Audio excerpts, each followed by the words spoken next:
الصدارة للأنقاض أولا، وليس لأي سياسة. أنا كثير بيستفزني كلام أنه الآن في شيء اسمه دعاء الزلازل، في دعاء المحن، خرافات.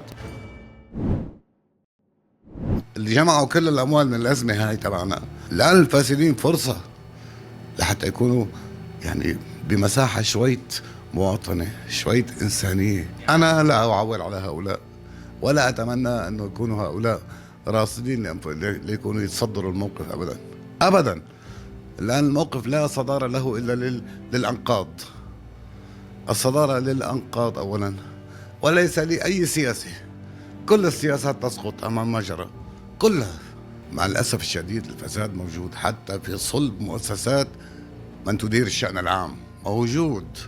وحتى في إعلان عجز وفشل من مؤسسات من تدير الشأن العام.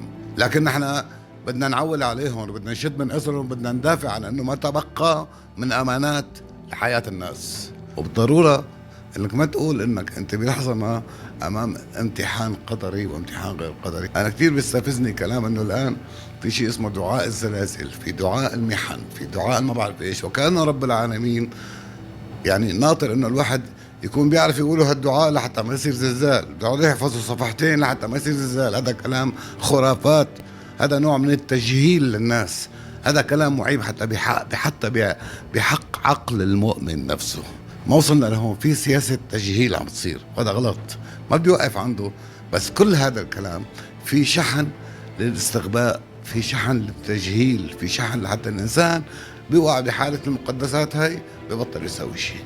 في شيء اسمه إنجاز على الأرض، اعقل وتوكل، اعقل بالعقل. هذا هو الجوهر الحقيقي للإيمان. بدون إيمان اعقل إنسانيا، حط عقلك بالنص وساوي شيء. على الارض فيك تسوي شيء. انا مشان هيك بشوف كل الاثار اللي عم تصير بالسوشيال ميديا متناقضه ومتحوله، ومرات عم تفوت عليها نفوس ضعيفه تقول كلام بمساحات لا وقت الان لها. ممكن فيما بعد تجي تقول لي وتحاسب وتعمل وتشك واللي بدك اياه، لكن الان الوقت العمل بس بس بس بس، ما في شيء اخر. اي شيء اخر حيكون مشاغب، حيكون مؤذي، وما وقته ابدا.